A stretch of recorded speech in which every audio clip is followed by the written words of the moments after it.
Doctor صاحب، ہم سرکار دو عالم صلی اللہ علیہ وسلم کی سیرت میں بھی، آپ کی زندگی میں، آپ کے معمولات میں بھی عدل و انصاف کا پورا نظام قائم ہوتا ہوا دیکھتے ہیں، اور وہ جو خاص طور پہ آپ نے اس موقع پر ارشاد فرمایا ہے وہ ضرب المثل ہے یہ بات کہ اگر اس موقع پر فاطمہ بنت محمد بھی ہوتی تو اس کو بھی انصاف کے تقاضے پورے کریے، بہت بڑی بات ہے تو کچھ ارشاد فرمائیے اس حوالے سے۔ بسم اللہ الرحمن الرحیم۔ پہلے تو میں آپ کو آپ کی پی ایچ ڈی کی کامیاب تکمیل پر مبارکباد پیش کرتا ہوں۔ اللہ کریم آپ کا وجود پہلے ہی معاشرے کے لیے نفع بخش ہے، اللہ کریم اس کو ہمارے لیے اور پوری امت مسلمہ کے لیے نفع بخش بنائے۔ آمین۔ عدل اللہ تبارک و تعالیٰ کی طرف سے ایک ایسا تحفہ ہے جس کی بنا پر ہم زندگی کے تمام نظام کو بہترین طریقے سے سر انجام دے سکتے ہیں۔ قرآن مجید میں اللہ تبارک و تعالیٰ نے اپنی کائنات کے وجود کا جہاں ذکر فرمایا دیکھ لو کہ تمہیں کائنات کے اندر کسی طرح کی کوئی کمی بیشی نظر نہیں آئے گی۔ صحیح۔ اور آسمان کی طرف دیکھو، زمین کی طرف دیکھو، ہر چیز اپنی اپنی جگہ پر ہے۔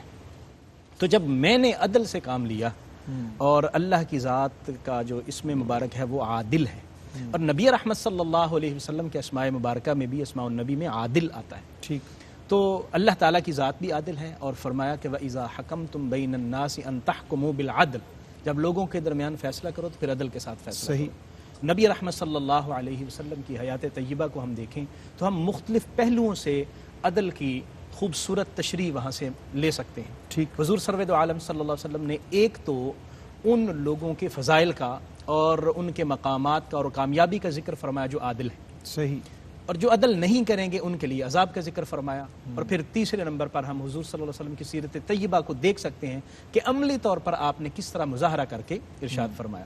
حضور علیہ الصلاۃ والسلام کا مبارک ارشاد ہے، آپ نے فرمایا کہ جو انصاف کرنے والے ہیں اللہ کریم قیامت کے دن ان کو اپنی دائیں جانب نور کے ممبر عطا فرمائے، کیا بات، اور وہ منفرد حیثیت اور منفرد مقام پر وہاں پر فائز ہوں گے، اور بڑے لوگ بھی ان پر عش کاٹ اٹھیں گے کہ اللہ تعالیٰ نے ان کو کیا مقام عطا فرمایا۔ پھر نبی رحمت صلی اللہ علیہ وآلہ وسلم نے فرمایا کہ وہ 7 لوگ جن کو اللہ اپنے عرش کا سایہ عطا فرمائے گا، ان میں سب سے پہلا جو شخص ہے وہ حضور نے امام عادل فرمایا، جو عدل کرنے والا ہے۔ اور نبی رحمت صلی اللہ علیہ وآلہ وسلم نے جو انصاف سے کام نہیں لیتے ان کے لیے جہنم کا ذکر فرمایا، اور جہنم میں گرتے رہیں گے، اور جہنم کی ہمیشہ کی سزا ان کو ملے گی جن کے ناحق فیصلے کی وجہ سے لوگوں پر ظلم ہوا۔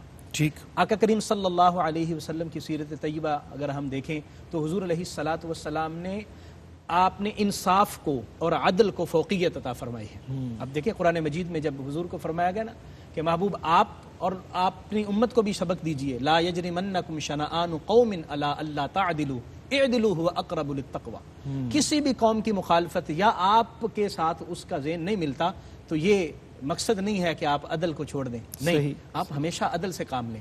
حضور علیہ الصلاۃ والسلام کی خدمت میں ایک یہودی آتا ہے اور ایک منافق جو ظاہری مسلمان ہے، اب ایک مسلمان ہے ایک یہودی ہے، حضور کا فیصلہ یہودی کے حق میں ہے کیونکہ حق اس طرف ہے۔ تو آقا کریم صلی اللہ علیہ وآلہ وسلم نے ہمیشہ حق کا فیصلہ دے کر اپنی امت کو یہ ارشاد فرمایا کہ ہمیشہ عدل کو قائم رکھنا، اور جو آپ نے مثال دی ہے حضرت اسامہ حضور کے بڑے محبوب ہیں اور سفارش کر رہے ہیں، حضور فرماتے ہیں تشفعوا فی حد من حدود اللہ، اسامہ کیا تم اللہ کی حدود میں سفارش کر رہے ہو؟